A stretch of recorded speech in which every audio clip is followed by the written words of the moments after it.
Football ഫാമിന്റെ പുതിയ വീഡിയോയിലേക്ക് എല്ലാ മാന്യപ്രേക്ഷകർക്കും നമ്മൾ ഇന്ന് സംസാരിക്കാൻ പോകുന്നത് സ്റ്റാംഫോർഡ് ബ്രിഡ്ജിലിട്ടിട്ട് ബാഴ്സലോണയെ തീർത്ത കഥയാണ്. തീർത്തതിന് കൂട്ടുന്നതാണെങ്കിലോ ബാഴ്സലോണയുടെ ക്യാപ്റ്റൻ അറോഹോ തന്നെ. എല്ലാം എന്താ പറയുക, നമ്മുടെ പഴയ സിനിമകളിലൊക്കെ ഉണ്ടാവില്ലേ, കുറെ നേരം നായകന്റെ കൂടെ നിന്നിട്ട് പെട്ടെന്ന് ചതിച്ചിട്ട് വില്ലന്മാരുടെ സൈഡിൽ പോയിട്ട് നായകനിട്ട് പണിയെടുക്കാൻ നോക്കുന്നത്. അതേപോലെ സംഭവം തന്നെയാണ് ഈ അറോഹോന്റെ കാര്യം എന്ന് പറഞ്ഞാൽ. ബിഗ് മാച്ചുകളിൽ ബാഴ്സലോണയ്ക്ക് എട്ടിന്റെ പണി തരുന്ന നായകനാണ്. 45 മിനിറ്റ് വരെ ഒരു ഗോളിന് പുറകിലാണ്. അത് ഓൺ ഗോളാണ്, കൊണ്ടയുടെ കയ്യിൽ നിന്നാണ് ഓൺ ഗോൾ വാങ്ങിച്ചിരിക്കുന്നത്. പക്ഷെ അപ്പോഴും നമ്മൾ ഫാൻസിന് ഒരു പ്രതീക്ഷ ഉണ്ടായിരുന്നു തിരിച്ചു വരും, സെക്കൻഡ് ഹാഫിൽ ഒരു കംബാക്ക് ഉണ്ടാവുന്നു. അപ്പോഴാണ് ഈ ചങ്ങായിയുടെ അനാവശ്യമായ ഫോൾ എന്ന് തന്നെ പറയാൻ പറ്റും. ഒരു യെല്ലോ കാർഡ് കിട്ടി നിൽക്കുന്ന പ്ലെയർ മാതിരി ഒരു അറ്റംപ്റ്റിന് മുതിരാക്കും, അല്ലെങ്കിൽ ഇതിലുള്ള ഫൗള് ഒരു ആവശ്യമില്ലാത്ത ഫൗളാണത്. ഇത് ആ സമയത്ത് ഫൗളും വാങ്ങിച്ചിട്ട് ആള് ഗ്രൗണ്ട് വിടുന്നത് 2 ഗോളിന് വിജയിച്ച് നിൽക്കുകയാണ് ബാഴ്സ എന്നുള്ള ആ ഒരു ഇതിലാണ്. അപ്പോൾ ഒരു പെനാൽറ്റി ബോക്സിനുള്ളിൽ വെച്ചിട്ട് കുക്കറെല്ലാം ഫൗൾ ചെയ്തിട്ട് ആ ഗോളിന് രക്ഷിച്ച പോലെയാണ് ആറ്റിറ്റ്യൂഡിലാണ് ഈ ചങ്ങായി ഈ ക്യാപ്റ്റൻമാൻ്റെ കഴിച്ചിട്ട് ഗ്രൗണ്ടിൽ നിന്ന് വിട്ടുപോകുന്നത്. എന്താ പറയാ ചങ്ങായിനൊക്കെ. അതും ഈ മാനേജ്മെന്റ് ഇതൊന്നും കാണുന്നില്ലേ? ഓരോ സീസണിലും ബാഴ്സയ്ക്ക് ഇങ്ങനെ ബിഗ് ഗെയിമുകളിൽ അതുപോലെ നിർണായക മത്സരങ്ങളിൽ പണിതിരുന്ന അറോഹോനെ എന്റെ അഭിപ്രായത്തിൽ കിട്ടുകയാണെങ്കിൽ ഒരു 5-10 മില്യൺ അധികം ക്ലബിന് കൂടുതൽ കൊടുത്തിട്ട് ഈ ചങ്ങായി ഒഴിവാക്കാൻ നോക്കാം. അല്ലെങ്കിൽ ഇനിയും ബാഴ്സയ്ക്ക് ഇങ്ങനെയുള്ള കാര്യങ്ങൾ നിരാശ. അറോഹോന്റെ കാര്യം എടുത്ത് പറയാനുള്ള ബാക്കി ഒരുപാട് കാര്യങ്ങൾ പറയാനുണ്ട്. പക്ഷെ അറോഹോയിൽ തുടങ്ങണം. അറോഹോ ആണെന്ന് എല്ലാത്തിനും തുടക്കം കുറിച്ച് അതിനേക്കാളും വലിയൊരു മിസ്റ്റേക്ക് പറ്റിയെന്ന് പറഞ്ഞാൽ സ്റ്റാർട്ടിംഗ് ലെവൽ തന്നെയാണ്. സ്റ്റാർട്ടിംഗ് ലെവലിൽ അറോഹോനെയും ഫെറാൻ ടോറസിനെയും കളിപ്പിച്ചു തന്നെയാണ്. ഒരു ടീം ഫുള്ളായിട്ട് സ്ട്രെങ്ത് പരിക്കുകളൊക്കെ മാറിയിട്ട് പെട്രിയും ഗാവി മാത്രം അവിടെ പരിക്കായിട്ട് കിടന്നു. ബാക്കി എല്ലാവരും സ്റ്റാർട്ടിംഗ് ലെവലിൽ കളിക്കാനുള്ള പ്ലേയേഴ്സ് ആയിട്ട് എല്ലാവരും റെഡി ആയി നിൽക്കുന്ന സമയത്ത് അൻസിഫിൽ കിറക്കോ സ്റ്റാർട്ടിംഗ് ലെവലിൽ എനിക്ക് അത് കണ്ടപ്പോൾ തന്നെ പോയി. മിഡ്ഫീൽഡായിട്ട് ഗ്രാസിയനെ കളിപ്പിക്കുന്ന അറോഹോ സെന്റർ ഡിഫൻഡർ ആയിട്ട്, അതേപോലെ ലെഫ്റ്റ് വിങ്ങിലായിട്ട് കളിക്കുന്ന ആരാ, നമ്മുടെ ഫെറാൻ ടോറസും ലെവൻഡോസ്കി ഓൾറെഡി ഒരു സ്ട്രൈക്കർ റോളിൽ കളിക്കുന്ന ഒരു പ്ലെയർ ആണ്. ഈ ഫെറാനും അതേപോലെ ഇവർ രണ്ടാളും പ്രസ് ചെയ്യാൻ നടക്കില്ല. ഇവർ തമ്മിൽ ഗ്രൗണ്ടിൽ ഇറങ്ങി കഴിഞ്ഞാൽ ഇവർ തമ്മിൽ ഓഫ് ദ ബോളിൽ 0 ആണ്. ഇങ്ങനെ നിൽക്കാണ്. ഫസ്റ്റ് 5-ാം മിനിറ്റിൽ കിട്ടിയ ഗോളിന് ചാൻസ് എന്റെ ഫെറാനെ നീ അത് ഗോൾ ആക്കിയിരുന്നെങ്കിൽ ചിലപ്പോ നമുക്ക് ഈ തലകുനിച്ച് സ്റ്റാംഫോർഡ് ബ്രിഡ്ജിൽ നിന്ന് തിരിച്ചു വരേണ്ട കാര്യം ഉണ്ടായിരുന്നില്ല. ബാഴ്സ ഫാന് ഒരിക്കലും വിശ്വസിക്കാൻ പറ്റില്ല. അമ്മാതിരി ഒരു അസിസ്റ്റ് ആയിരുന്നു കൊടുത്തത് യമാലിന്റെ കാലിൽ നിന്ന്. അങ്ങനെ 15-ാം മിനിറ്റിലുള്ള 2 ചാൻസുകൾ, ഒന്ന് ഫെർമിൻ ലോപ്പസിന് അടുത്തൊരു അസിസ്റ്റ് കൊടുക്കാൻ വേണ്ടിയിട്ടുള്ള നല്ലൊരു ചാൻസ് ക്രിയേറ്റ് ചെയ്താണ് യമാല്. പിന്നെ അതിനുശേഷം യമാലിന് ബോൾ കിട്ടുന്നില്ല. യമാലിന്റെ ഭാഗത്ത് നിന്ന് മാത്രമേ കളി വരുന്നുള്ളൂ. അപ്പൊ ആ ഭാഗം കൊണ്ട് ചെൽസി ബ്ലോക്ക് ചെയ്ത് കട്ടാക്കി. എന്ത് സുന്ദരമായിട്ടാണ് കുക്കുറല യമാലിനെ പൂട്ടിയെന്ന് പറഞ്ഞാല് അതിന് ഈ ഒരു കാരണം കൂടി ഉണ്ട്. യമാലിന് ബോൾ എത്തുന്നില്ല. അപ്പൊ യമാല് സെന്ററും കടന്ന് നമ്മുടെ പെനാൽറ്റി ബോക്സിലൊക്കെ ബോൾ എടുത്തുകൊണ്ടാകാൻ ശ്രമിക്കാൻ തുടങ്ങി. അപ്പോ ഇന്നത്തെ തെറ്റ് പറ്റിയെന്ന് നടന്നിട്ടുണ്ടെങ്കിൽ കോച്ചിന്റെ സ്റ്റാർട്ടിംഗ് ലെവൽ തന്നെ പഴിച്ചതാ ബാഴ്സയ്ക്ക്. ആ ഒരു സ്റ്റാർട്ടിംഗ് ലെവൽ, എന്റെ ഒരു പ്രൊഡിക്ഷണൽ സ്റ്റാർട്ടിംഗ് ലെവന് ഇങ്ങനെ ആയിരുന്നില്ല. ഞാൻ ഇന്നത്തെ മത്സരത്തിൽ പറഞ്ഞിട്ടുണ്ടായിരുന്നു, ഫ്രണ്ട് 3-ൽ ചുരുങ്ങിയത് റാഷ്ഫോർഡെങ്കിലും വേണം. റാഷ്ഫോർഡും യമാലും ലെവൻഡോസ്കി വേണമായിരുന്നു. സെക്കൻഡ് ഹാഫിൽ സബ്സ്റ്റിറ്റ്യൂട്ട് റഫീനെ വരട്ടെ. പക്ഷെ അതിനു മുമ്പ് എല്ലാം തകിടം മറിച്ചുകൊണ്ട് ഈ ചങ്ങായി കാട്ടിയ പണി വന്നില്ലേ ബാഴ്സയ്ക്ക് തന്നെ. ഇങ്ങനെ നിലനിർത്തുന്നത് ക്ലബില് ക്യാമ്പ് നൗവിലും അതേപോലെ ബാഴ്സയുടെ ഹോം മത്സരങ്ങളിലൊക്കെ അറോഹോനെതിരെ ഒരുപാട് പേര് പ്രതികരിച്ചിട്ടുണ്ട്. ഒരുപാട് കുക്കി പിടിച്ചിട്ടുണ്ട് ഇവിടുന്ന് വിട്ടുപോകാൻ വേണ്ടിയിട്ട്, ക്ലബ്ബ് ഒഴിയാൻ വേണ്ടിയിട്ട്. പിന്നെയും ഓരോ മത്സരങ്ങൾ കഴിയുമ്പോൾ തിരിച്ചു വരയ്ക്കാം. പക്ഷെ ഈ ചങ്ങായിനെ കൊണ്ട് ലാലീഗ് മത്സരങ്ങളൊക്കെ ഓക്കെയാണ്. പക്ഷെ ബിഗ് മാച്ചുകൾ, Real Madrid, El Clasico, Atletico മഡ്രിഡായിട്ടുള്ള മാച്ചുകൾ, അതേപോലെ ചാമ്പ്യൻസ് ലീഗ്, യൂറോപ്യൻ ലീഗ്, ഇങ്ങനെയുള്ള മത്സരങ്ങളൊക്കെ വരുന്ന സമയത്ത് ഈ ചങ്ങായി പണി തരും. അത് യാതൊരു സംശയമില്ല. ഇവരെ കളിപ്പിക്കുക എന്ന് പറഞ്ഞാല് കളിപ്പിക്കുക, സെക്കൻഡ് ഹാഫിൽ സബ്സ്റ്റിറ്റ്യൂട്ട് ആയിട്ടുള്ള റോളിലൊക്കെ ഇറക്കിയാൽ മതി. അല്ലാതെ അറോഹന് സ്റ്റാർട്ടിംഗ് ബാഡ്ജ്, ആ ക്യാപ്റ്റന്റെ ആ ബാഡ്ജ് കൊടുത്ത് ഇറക്കുമ്പോൾ ആ ക്യാപ്റ്റൻ എന്തെങ്കിലും കാണിക്കട്ടെ. ഒരു ത്രൂ ബോൾ പോലും പാസ് ഇടുന്ന കണ്ടിട്ടില്ല. കിട്ടുന്ന ബോളൊക്കെ കുണ്ടേക്ക് പാസ് കൊടുക്കും. കുണ്ടയാണ് ഇവരെ തീരുമാനിക്കുക എങ്ങോട്ട് കൊടുക്കുന്നത്, അല്ലെങ്കിൽ നമ്മുടെ ബാക്ക് സൈഡിൽ ഗോൾ കീപ്പർക്ക് പാസ് കൊടുക്കുക. അല്ലാതെ ഒരു ബോളെങ്കിലും ഫ്രണ്ട് 3-ലേക്ക് അല്ലെങ്കിൽ മിഡ്ഫീൽഡറിലേക്ക് പോട്ടെ, അറ്റാക്കിംഗിലേക്ക് എത്തുന്നില്ല വിടുക. ഓക്കെ, ഡിഫൻഡർമാർ ഒരു മിഡ്ഫീൽഡിലേക്ക് ഒരു പാസ് കൊടുക്കുക.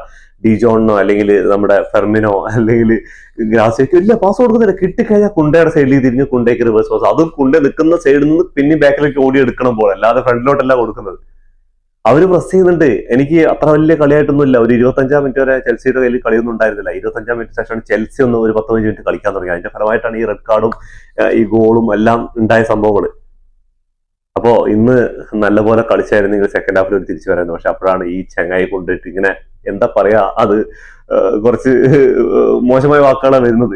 ഇങ്ങനെ ഇങ്ങനെ നമ്മൾ ആരാധകർക്കും അതേപോലെ ഒരു ക്ലബിനും ഇത്രത്തോളം പണി തരുന്ന ഒരാള്, അതും വീണ്ടും വീണ്ടും ആവർത്തിച്ചുകൊണ്ടിരിക്കുമ്പോൾ ഈ ക്ലബ്ബും മാനേജ്മെന്റ് കാണാതെ പോകുന്നത് എന്താണെന്നാണ് മനസ്സിലാവാത്തത്. കോച്ചും മാനേജ്മെന്റ് ഒക്കെ അതിൽ നിങ്ങൾ തിരുത്തിയിട്ടില്ലെങ്കിൽ ഇനിയും ഞങ്ങളുടെ ആരാധകർ ഒരുപാട് വിഷമിക്കും ഇങ്ങനത്തെ കളി കണ്ടിട്ട്. സെക്കൻഡ് ഹാഫിൽ പിന്നെ ചെൽസിയുടെ അഴിഞ്ഞാട്ടായിരുന്നു. എന്താന്ന് പറഞ്ഞാൽ 10 ആളുപേരായിട്ട് ഒതുങ്ങിയ ബാഴ്സലോണ. അതിൽ റഫീനി ഇറങ്ങുന്നുണ്ട്, റാഷ്ഫോർഡ് ഇറങ്ങുന്നുണ്ട്, യമാലിനെ സബ്സ്റ്റിറ്റ്യൂട്ട് ചെയ്യുന്നുണ്ട്, പുതിയ ക്രിസ്ത്യൻസൺ വരുന്നുണ്ട്. പക്ഷെ മിസ്പാസുകളുടെ ഘോഷയാത്ര എന്ന് പറഞ്ഞാൽ ഡിജോണും അതേപോലെ ഫെർമിനൊക്കെ എന്താണെന്നറിയില്ല, ഫെർമിനൊക്കെ ഓടാൻ വയ്യാത്ത, എനർജി ഇല്ലാത്ത ഒരു അവസ്ഥയിലാണ് കളിക്കുന്നത് തോന്നുന്നുണ്ട്. അത്രയും മോശം പെർഫോമൻസ് ആണ് ഫെർമിന്റെ ഭാഗത്തൊക്കെ പ്രതീക്ഷിച്ചില്ല. അതുപോലെ ലെവൻഡോസ്കി എങ്ങനെ ഗ്രൗണ്ടിൽ നിൽക്കുക, അതേപോലെ ഫെർമിന്, അതേപോലെ എല്ലാ പ്ലേയേഴ്സും ഒരു ബോൾ വിൻ ചെയ്യാനുള്ള ഒരു എബിലിറ്റിയോ അതൊന്നുമില്ല. ബോൾ അവരുടെ കയ്യിൽ കിട്ടുമ്പോൾ ഇങ്ങനെ നോക്കി നിൽക്കുക. ആകെ എന്റെ അഭിപ്രായത്തിൽ കുറച്ച് കളിച്ചു നിന്ന കുബാർസിയാണ്. ആളെ കൊണ്ട് പരമാവധി പറ്റുന്നതൊക്കെ ചെയ്തിട്ടുണ്ട്. ഈ അറോഹന്റെ കൂടെ നിൽക്കുമ്പോൾ ഈ ചങ്ങായി കൂടി ഫോം ഔട്ട് ആവുകയാണ്. എന്താന്ന് പറഞ്ഞാൽ കൂടെയുള്ള പാർട്ണർ ശരിയില്ലെങ്കിൽ പിന്നെ നമ്മൾ എന്ത് തന്നെ കളിച്ചിട്ടും കാര്യമൊന്നുമില്ല. അതേപോലെ അതൊരു 2-3 ഓഫ് സൈഡ് ആയിട്ട് 2-3 ഗോളുകൾ കൂടി വീണിട്ടുണ്ട്. 10 പേരായി ചുരുങ്ങി കഴിഞ്ഞാൽ പിന്നെ കഴിഞ്ഞു. അതും ഒരു എവേ മത്സരമാണ്, അത് മനസ്സിലാക്കണം. അത് കുറച്ച് ഇങ്ങനെ ഒരു ക്യാപ്റ്റൻ, ഇയാൾക്ക് ചങ്ങായിക്ക് നല്ല ഡിഫൻസ് ചെയ്യാനുള്ള പവർ ഉണ്ട്, ശരീരവും എബിലിറ്റിന്റെ എല്ലാം ഒക്കെയാണ്. പക്ഷെ തലയ്ക്കകത്ത് ആൾ താമസം ഇല്ലാന്നത് നമ്മൾ ഒരിക്കൽ കൂടി തെളിയിച്ചിരിക്കുന്ന അറോഹോ. അപ്പൊ ഇനി അറോഹനെ കൊണ്ട് പറഞ്ഞിട്ട് കാര്യമില്ല. തുടക്കം തന്നെ നമ്മുടെ അൻസിബിൾക്ക് ചെയ്ത പണിയാണ് ഇതിനെല്ലാം കാരണം. അമ്മാതിരി ഒരു ഫ്ലോപ്പ് സ്റ്റാർട്ടിങ്ങിലാണ് ഇറക്കിയത്. എന്താണ് ഈ ചങ്ങായി ഉദ്ദേശിക്കുന്നത് അറിയില്ല. നമുക്ക് എന്തായാലും ചാമ്പ്യൻസ് ലീഗ് കിട്ടില്ല, നമുക്ക് കിട്ടാനുള്ള കോപ്പ ഡെൽ റേയിലും അതുപോലെ സൂപ്പർ എസ്പാനിയോളും അതുപോലെ ലാ ലീഗും അത് തൂക്കാൻ നോക്കുക പരമാവധി. അല്ലാണ്ട് യൂറോപ്പിൽ പോയിട്ട് ചാമ്പ്യൻസ് ലീഗ് ഒന്നും എടുത്ത് വെറുതെ മെനക്കെടട്ടാന്നുള്ള തീരുമാനത്തിലായിരിക്കും. കഴിഞ്ഞ വർഷമൊക്കെ എവേ മത്സരങ്ങൾ വരെ ഹോം മത്സരങ്ങളാക്കി മാറ്റിയ ബാഴ്സലോണയാണ്. ഇങ്ങനെ കാണുമ്പോൾ നമുക്ക് ആ പഴയ ബാഴ്സയിലേക്ക് വരുന്നത് ഇവര് കളി വീണ്ടും. എന്റെ ഒരു അഭിപ്രായത്തിൽ കളിക്കാൻ താല്പര്യമില്ലാത്ത അങ്ങനെയുള്ള ടീമുകളിനെ കിട്ടുന്ന പൈസക്ക് ഇല്ലെങ്കിൽ ഫ്രീ ആയിട്ടെങ്കിലും ക്ലബ്ബിൽ നിന്ന് വിടുക. എന്നിട്ട് ലാമാസയിലെ കൊണ്ട് കുറച്ച് പിള്ളേരെ കൊണ്ട് കളിപ്പിച്ചാലും അവര് ചിലപ്പോ ഫൈറ്റിങ്ങിന് കൊടുക്കും. ഒരു ഫൈറ്റ് കൊടുത്തിട്ട് തോൽക്കുക എന്ന് പറഞ്ഞാൽ കൂടെ ഒരു സന്തോഷമുണ്ട്. ഇത് ഓൾറെഡി തോറ്റു, റെഡ് കാർഡ് കിട്ടി, 10 പേരായി. ഈ 10 പേരായിട്ട് ബെൻഫിക്കെതിരെയൊക്കെ കഴിഞ്ഞ സീസണിൽ കളിച്ച കളി നിങ്ങൾക്ക് ഓർമ്മയുണ്ടോ? അപ്പോ ഇത് നമ്മൾ വിചാരിക്കുക. അതേപോലെ തന്നെ ഞാൻ പറയുന്ന ഓരോ വീഡിയോയിലും പറയുന്നുണ്ട്, ഈ പ്ലേയേഴ്സിനെ കണ്ടിന്യൂസ് ആയിട്ട് 90 മിനിറ്റ് കളിപ്പിക്കുന്നത് ഹൻസി ഫ്ലിക്ക് ഇനിയെങ്കിലും ഒഴിവാക്കണം, സബ്സ്റ്റിറ്റ്യൂട്ട് ചെയ്യണം. ഇന്നിപ്പോ ചെൽസിയുടെ സബ്സ്റ്റിറ്റ്യൂട്ടുകൾ കണ്ടാൽ നമുക്ക് മനസ്സിലാക്കാൻ പറ്റും. ഗർണാച്ചോനെ സബ്സ്റ്റിറ്റ്യൂട്ട് ചെയ്യുന്നുണ്ട്. അതേപോലെ എല്ലാ പ്ലേയേഴ്സിനെ അവര് കളിച്ചുകൊണ്ടിരിക്കുകയായിരിക്കും, അവർ അടുത്ത കളിക്ക് വേണ്ടി മാറ്റി വെക്കുകയാണ്. നമ്മുടെ കയ്യിൽ പ്ലേയേഴ്സ് ഉണ്ടെങ്കിൽ അത് സബ്സ്റ്റിറ്റ്യൂട്ട് ചെയ്യുക. 2, 3, 4 ഗോളിൽ ലീഡ് ചെയ്ത് നിൽക്കുന്ന സമയത്ത് അവരെ സബ്സ്റ്റിറ്റ്യൂട്ട് ചെയ്തിട്ട് അടുത്ത പ്ലേയേഴ്സിനെ ഇറക്കിയിട്ട് അവർക്ക് റെസ്റ്റ് കൊടുക്കുക. അടുത്ത കളികളിലേക്ക് ഇനി യൂസ് ചെയ്യാൻ വേണ്ടി വരും. ഇത് കിട്ടുന്ന കളിയൊക്കെ 90 മിനിറ്റ് കളിച്ചാൽ ഇത് യന്ത്രം എന്നല്ല, മനുഷ്യന്മാരാണ്. അത് മനസ്സിലാക്കണം. ഹൻസി ഫ്ലിക്ക് നമ്മള് കഴിഞ്ഞ പ്രാവശ്യം അത്രത്തോളം പൊക്കി പറഞ്ഞ ഹൻസി ഫ്ലിക്കാണ്. എനിക്ക് തോന്നുന്നു ഈ സീസണിൽ ഈ പോക്കുവാണെങ്കിൽ ഈ സീസണിൽ ഒരു കപ്പും കൂടി ഇല്ലാതെ മടങ്ങേണ്ടി വരുന്നുള്ള കാര്യത്തിൽ യാതൊരു സംശയമില്ല. ലാ ലീഗിലും ഇനിയുള്ള മത്സരങ്ങളൊക്കെ അടുത്ത മത്സരങ്ങൾ വരുന്നുണ്ട്. കഴിഞ്ഞ സീസണിലുള്ള ആ ഒരു സ്പിരിറ്റും ആ ഒരു തിരിച്ചടിക്കാനുള്ള കമ്പാക്കുകൾ, എത്ര മത്സരത്തിലാണ് കമ്പാക്കുകൾ നടത്തിയിട്ടുള്ളത് അറിയോ? അതൊക്കെ എവിടെയാ പോയതെന്ന് മനസ്സിലാവുന്നത്. ഇന്ന് ഞാൻ പ്രതീക്ഷിച്ച സ്റ്റാർട്ടിംഗ് ലെവൽ എങ്ങനെയായിരുന്നു? കുബാർസിയും ഗ്രാസിയും സെന്റർ ബാക്കുകളായിട്ട്, അതേപോലെ ബാൽഡിയും കൊണ്ട് റൈറ്റും ലെഫ്റ്റിലും വരികയാണെങ്കിൽ മിഡ്ഫീൽഡിലായിട്ട് ഡിജോണും കസാഡോയും ഫെർമിൻ ലോപ്പസും ആണ് ഉദ്ദേശിച്ചത്. അതേപോലെ അറ്റാക്കിങ്ങിൽ ഫസ്റ്റ് ഹാഫിൽ നമ്മുടെ ലെമിൻ യമാലും ലെവൻഡോസ്കിയും അതേപോലെ റാഷ്ഫോർഡും. സെക്കൻഡ് ഹാഫിൽ വരികയാണെങ്കിൽ റാഷ്ഫോർഡിനെ അല്ലെങ്കിൽ ലെവൻഡോസ്കിനെ മാറ്റിയിട്ട് റാഷ്ഫോർഡിന് പകരം അല്ലെങ്കിൽ ലെവൻഡോസ്കിനെ മാറ്റിയിട്ട് റഫീനിയെ വരിക സെക്കൻഡ് ഹാഫിൽ. അതാണ് ചെയ്യേണ്ടിരുന്നത്. സെക്കൻഡ് ഹാഫിൽ റഫീനിയെ കൊണ്ടുവരിക. അതേപോലെ സെക്കൻഡ് ഹാഫിൽ ഒരു 70 മിനിറ്റ് ഒക്കെ ആകുമ്പോൾ അറോഹോനെ സബ്സ്റ്റിറ്റ്യൂട്ട് ആയിട്ട് ഇറക്കുക. ക്രിസ്ത്യൻസൺ അവിടെ ഇരിക്കുന്നുണ്ട്, ബാക്കപ്പ് ആയിട്ടുണ്ട്. എനിക്ക് തോന്നുന്നു അറോഹോനെക്കാളും എത്രയോ ബെറ്റർ ഡിഫൻസ് ചെയ്യുന്നതാണ് ക്രിസ്ത്യൻസൺ. ആ ഒരു സാഹചര്യത്തിനനുസരിച്ച് കളിക്കാനും കാര്യങ്ങളൊക്കെ അറിയാം. ഈ ചങ്ങായിക്ക് ഈ ആജാനുഭാവ ശരീരം മാത്രമുള്ള തലയ്ക്കകത്ത് പറഞ്ഞ ചെറിയൊരു സാധനം പോലും ഉണ്ട്. അത് ഉണ്ടായിരുന്നെങ്കിൽ ഇന്നലെ ഈ തെറ്റ് കാട്ടില്ലായിരുന്നു. ഇന്നലെയല്ല, നമുക്ക് കഴിഞ്ഞ ചാമ്പ്യൻസ് ലീഗ് മത്സരങ്ങളിൽ മുമ്പ് നടന്ന PSG ആയിട്ടുള്ള മത്സരത്തിലും അതേപോലെ ഇന്റർമിലാന്റെ സെമി ഫൈനലില് കാട്ടിയതൊക്കെ കാണുന്നല്ലേ നമ്മള് ആരാധകര്. നമ്മളിവിടെ ടി വിയിൽ ഇരുന്ന കളി കാണുന്നത്, ഇത് ലൈഫായിട്ട് ഗ്രൗണ്ടിൽ ഇരുന്ന് കളി കാണുന്നല്ലേ ഈ ബാഴ്സ മാനേജ്മെന്റും അതേപോലെ തന്നെ ഹൻസി ഫ്ലിക്കും. നിങ്ങൾ എന്തുകൊണ്ടാണ് ഈ ചങ്ങായിക്ക് വീണ്ടും വീണ്ടും അവസരം കൊടുക്കുന്നത് മനസ്സിലാവുന്നില്ല. ഈ ജനുവരി ട്രാൻസ്ഫർ വിൻഡോ അല്ലെങ്കിൽ ഈ ചങ്ങായി വിറ്റ് ഒഴിവാക്കണം. ഇനി അല്ലെങ്കിൽ ഫ്രീ ഏജന്റ് ആയിട്ട് അവിടെ പോട്ടെ. ഇനിഗോ മാർട്ടിനസിനെ എന്ത് വില കൊടുത്തിട്ട് നിങ്ങൾ പിടിച്ചു നിർത്തണമായിരുന്നു.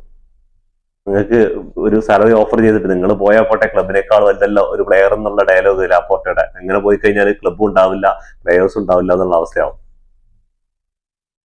അപ്പോ ഇനിയെങ്കിലും മനസ്സിലാക്കിയില്ലെങ്കിൽ നമ്മൾ ഇനിയും താഴോട്ടാണ് പോയിക്കൊണ്ടിരിക്കുക. കഴിഞ്ഞ ഒരു സീസണിൽ വണ്ടറിങ് ആയി എന്ന് പറഞ്ഞിട്ട് അതും ഈ സീസണിൽ നടക്കണമെന്നില്ല.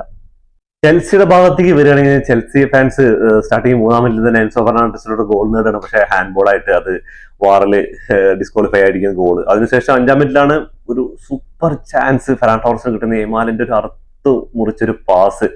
അത് ജസ്റ്റ് ഒന്ന് ഗോൾ കീപ്പർ മാത്രം ഫ്രണ്ടിലുള്ളൂ, ജസ്റ്റ് ഒന്ന് ഇട്ടാൽ ഈ ചെങ്ങായി ഗോൾ പോസ്റ്റിന്റെ ഏതോ ഒരു സൈഡിൽ കൂടെ അടിച്ച് കയറ്റുക പുറത്തേക്ക്. ഇതാണ് ഫെറാൻ ടോറസ് ഞാൻ എല്ലാ വീഡിയോ പറയും, ഈ ചങ്ങായിക്ക് 100% ചാൻസ് മാത്രം ഗോളാക്കാനുള്ള കഴിവുള്ളൂ എന്ന് പറഞ്ഞു. അങ്ങനെ 14-ാം മിനിറ്റിൽ ഫെർമിൻ ലോപ്പസിന് ഒരു പാസ് കൊടുക്കുന്നത്. ഫെർമിൻ ലോപ്പസിനെ ആ ഒരു ഇത് ചെയ്തിട്ട് ആ ഗോള്, അല്ലെങ്കിൽ അത് സുന്ദരമായ ഒരു ഗോളാണ്, കറക്റ്റായിട്ട് അടിക്കാൻ പറ്റിയിരുന്നെങ്കിൽ അത് സുന്ദരമായ അസിസ്റ്റ് ആവേണ്ടതായിരുന്നു.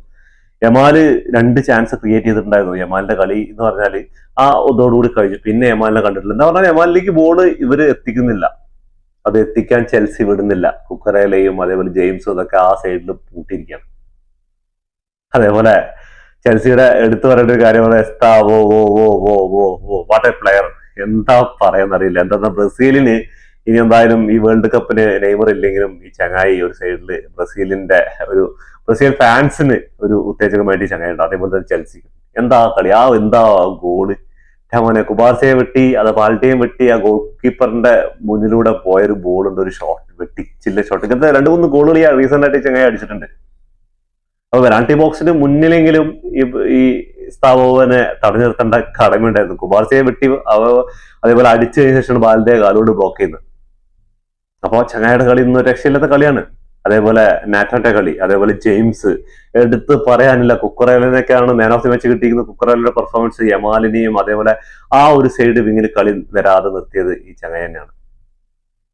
ഡിഫൻഡർമാരായി കഴിഞ്ഞാൽ എങ്ങനെയാണ് വേണ്ടത്? ആ സൈഡിൽ അറ്റാക്കിങ്ങിലും സഹായിക്കുക, അതേപോലെ ഡിഫൻഡ് ചെയ്യണം.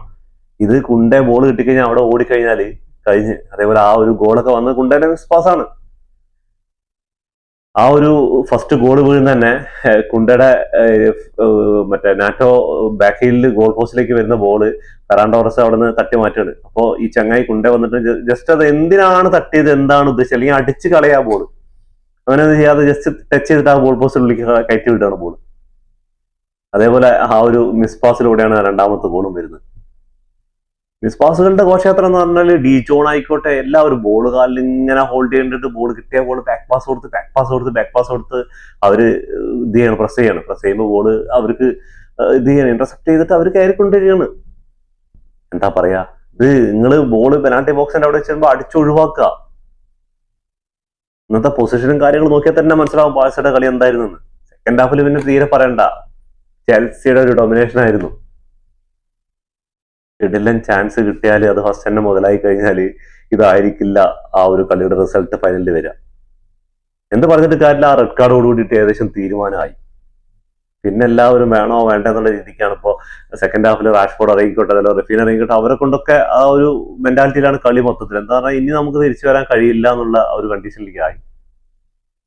ഇങ്ങനെ ആയിരുന്നില്ല കഴിഞ്ഞ സീസണിലൊക്കെ 4 ഗോളും 3 ഗോളൊക്കെ വഴങ്ങിയിട്ട് തിരിച്ചടിച്ചിട്ടുണ്ട് ബാഴ്സലോണ. അത് ആ ഒരു 11ലുള്ള എല്ലാ പ്ലേയേഴ്സും അവൈലബിൾ ആയിട്ട് പോലും എന്തുകൊണ്ട് അൻസേഫിലേക്ക് എനിക്കിപ്പോൾ ചോദ്യമാണ്, എന്തുകൊണ്ട് ഇറക്കില്ല എന്നുള്ളത്.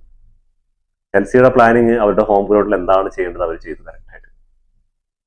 നല്ല അടിപൊളി സുന്ദരമായൊരു മാച്ചാണ് അവരുടെ കാണികൾക്ക് വേണ്ടിയിട്ട് സ്റ്റാംഫോർഡ് ബ്രിഡ്ജിൽ കാഴ്ചവെച്ചത്.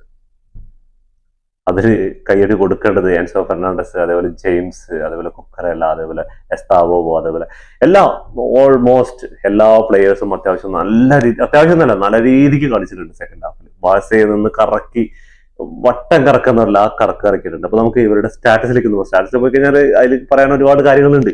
ലൈനപ്പ് കണ്ടപ്പോൾ തന്നെ എനിക്ക് ഏകദേശം മൂഡ് ഓഫ് ആയി. ഫെറാൻ ടോറസിനെ അവിടെ കണ്ട്, അതേപോലെ തന്നെ അറോഹോനിയും കണ്ടപ്പോൾ തന്നെ എന്റെ മൂഡ് പോയി. എനിക്ക് പിന്നെ വലിയ പ്രതീക്ഷ ഒന്നുമില്ല. പിന്നെ നമുക്ക് ആ ഒരു ഫസ്റ്റ് ഗോൾ ഓൺ ഗോൾ വീണു, ശരിയാണ്. 2 ടീമിനും നല്ല ചാൻസുകളൊക്കെ കിട്ടി. 25ാം മിനിറ്റ് ശേഷം ചെൽസി അത്യാവശ്യം നല്ല രീതിക്ക് അടിപൊളിയായിട്ട് കളി മെനയാൻ തുടങ്ങി. അവർ പിന്നെ ഒരു തീയായിക്കൊണ്ട് വരുന്നുകൊണ്ടിരിക്കുകയാണ്. അതിന്റെ ഫലമായിട്ടാണ് ഈ റെഡ് കാർഡും ഗോളും കാര്യങ്ങളൊക്കെ വീണത്. റെഡ് കാർഡ് കിട്ടിയതോടുകൂടി പിന്നെ സെക്കൻഡ് ഹാഫിൽ റഫീനി അല്ല ഇനിയിപ്പോൾ ആരും വന്നിട്ട് ഒരു കംബാക്കിനുള്ള ശ്രമങ്ങളൊന്നും നടക്കില്ല എന്ന് എനിക്ക് ഏകദേശം ഉറപ്പുണ്ടായിരുന്നു. എന്താ പറഞ്ഞാൽ ചെൽസിയെ പോലെ ഒരു ടീമിനോട് 10 പേരായിട്ട് കളിക്കുക എന്ന് പറഞ്ഞാൽ വലിയ ടഫുള്ള കാര്യതും അവരുടെ ഹോം ഗ്രൗണ്ടിൽ. അപ്പൊ ഇവരുടെ സ്ട്രാറ്റജി നോക്കി കഴിഞ്ഞാൽ 13 ഷോട്ടുകളാണ് ചെൽസി എടുത്തിട്ടുള്ളത്. അതിൽ 5 ഓൺ ടാർജറ്റിലേക്കാണ്. 5 ഗോളായി, 3 2 ഗോളായി, 1 നമ്മൾ തന്നെ ഗോൾ ഇട്ട് കൊടുത്തു അറിയില്ലേ. അതേപോലെ ബാഴ്സയാണെങ്കിൽ 5 ഷോട്ട് എടുത്തു. അതൊക്കെ ഫസ്റ്റ് ഹാഫിലെ, സെക്കൻഡ് ഹാഫിൽ ഷോട്ട് പോലും നേരെ എടുത്തിട്ടില്ല എന്നാണുള്ളതാണ്. അത് 2 ഓൾട്ടാ ചെൽസിക്ക് പോയത്. 52% പൊസിഷൻ ഉണ്ട് ചെൽസിയുടെ കയ്യിൽ, 48% പൊസിഷൻ ഉള്ളൂ ബാഴ്സയുടെ കയ്യിൽ. 451 പാസുകൾ ചെൽസി കംപ്ലീറ്റ് ചെയ്തപ്പോൾ 358 പാസുകൾ മാത്രമേ ബാഴ്സ കംപ്ലീറ്റ്. അപ്പൊ തന്നെ മനസ്സിലാക്കാൻ പറ്റും ബാഴ്സയുടെ കളി ചുരുങ്ങിയത് ഒരു 500 പാസെങ്കിലും വരുന്നതാണ്. അതൊന്നും ഇല്ലെന്ന്. എന്താ പറഞ്ഞാല് അറൗഹോന്റെ കയ്യിലേക്ക് ബോൾ കിട്ടുമ്പോൾ ബാക്കിലേക്ക് കൊടുക്കുന്നു, കൊണ്ട് അവിടെ നിന്ന് തട്ടി ബാക്കിലേക്ക് കൊടുക്കുന്നു, അവിടെ നിന്ന് അവര് പ്രസ് ചെയ്യുന്ന ബോൾ റിക്കവറി കഴിഞ്ഞു. ഇതേ ഉള്ളു പരിപാടി. ഇന്ന് അത് നടന്നുകൊണ്ടിരുന്നത്. പിന്നെ കൗണ്ടറിനെ എങ്ങനെയൊക്കെ തടഞ്ഞ് അങ്ങനെ രക്ഷപ്പെട്ടു എന്ന് പറയാം കുറെ ഗോളുകൾ. അല്ലെങ്കിൽ ഇതൊന്നും അല്ല സ്കോർ ലൈൻ, ഇതിലേക്കാളും വരേണ്ട 5-6 ഗോളുകൾക്ക് തോൽക്കേണ്ടതാണ്. പാസിംഗ് അക്യൂറസി 94% ഉണ്ടായിരുന്നു, അവിടെ 89% മാത്രമേ ഉള്ളൂ. 18 ഫോൾസുകൾ ചെൽസി കമ്മിറ്റ് ചെയ്തപ്പോൾ ബാഴ്സ 12 ഫൗളുകൾ കമ്മിറ്റ് ചെയ്തു. യെല്ലോ കാർഡ് 2 സൈഡും ഓരോന്നാണ്. റെഡ് കാർഡ് ബാഴ്സയ്ക്ക് ഒന്ന് കിട്ടിയിട്ടുണ്ട്. അതേപോലെ ഓഫ് സൈഡ് നോക്കുകയാണെങ്കിൽ 6 ഓഫ് സൈഡ് ചെൽസി ഉണ്ട്. അതൊക്കെ ഓഫ് സൈഡ് ട്രാപ്പ് ഒക്കെ വിൻ ചെയ്തു. പക്ഷെ ഈ 10 ആളായിട്ട് കളിക്കുമ്പോൾ ഈ ഓഫ് ലൈൻ ട്രാപ്പ് ഇത് ശരിക്കും സൂയിസൈഡ് പരമല്ലേ? നിങ്ങൾ ചിന്തിച്ചിട്ടുണ്ടോ? അത് ശരിക്കും നമ്മൾ ആത്മഹത്യപരമായിട്ടാണ് ചിന്തിച്ചാൽ മതി. എന്താ കാരണം എന്ന് പറഞ്ഞാൽ ഈ 10 ആളായിട്ട് കളിക്കുമ്പോൾ പിന്നെയും നമ്മൾ അതിനു വേണ്ടിയിട്ട് കളിക്കുമ്പോൾ എതിർ ടീമുകൾ അത് ബീറ്റ് ചെയ്യാൻ ശ്രമിക്കും. ആ ശ്രമത്തിൽ 4 2 വിജയിച്ചാൽ മതി. അതിലൊന്ന് ഗോളായി കഴിഞ്ഞാൽ പണി തീർന്നില്ലേ? കോർണേഴ്സ് 4 ബാഴ്സ ഒരു കോർണേഴ്സ് പോലും വിൻ ചെയ്തിട്ടില്ല എന്നുള്ള കാര്യം ഭയങ്കര സങ്കടകരമാണ്. അപ്പൊ അവരുടെ അറ്റാക്കിങ്ങിന്റെ കാര്യം തന്നെ നോക്കിയാൽ മതി. അതാണ്. അപ്പോൾ ഇതൊക്കെയാണ് ഇന്നത്തെ മാച്ചിനെ കുറിച്ച് പറയാനുള്ളത്. അപ്പൊ എന്തായാലും ബാഴ്സ വൃത്തിക്ക് തോറ്റിട്ട് ഇനി 3 മത്സരങ്ങളുണ്ട്. അതിൽ ഫ്രാങ്ക്ഫോർട്ടായിട്ടാണ് അടുത്ത മത്സരം വരാൻ പോകുന്നത്.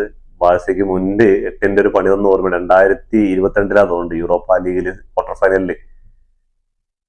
ഫൈനലില് ബാഴ്സയുടെ ഹോം ഗ്രൗണ്ടിലായിരുന്നു. പക്ഷേ ഫ്രാങ്ക്ഫോർട്ടിന്റെ കാണികൾ മൊത്തം ബാഴ്സയുടെ ടിക്കറ്റുകൾ വാങ്ങിയിട്ട് ആ സ്റ്റേഡിയം മൊത്തം അവരുടെ ഹോം അഡ്വാൻറ്റേജ് 3-2 ബാഴ്സ പരാജയപ്പെട്ട് യൂറോപ്യൻ ലീഗിൽ നിന്ന് പുറത്താവുകയാണ്. അങ്ങനെ ഒരു കഥ കൂടി ഉണ്ട്. അപ്പോൾ ഇനി 3 മത്സരങ്ങളും കൂടി ഉണ്ട് ബാഴ്സയ്ക്ക്. 15ാം സ്ഥാനത്താണ് ഇപ്പൊ നിൽക്കുന്നത്.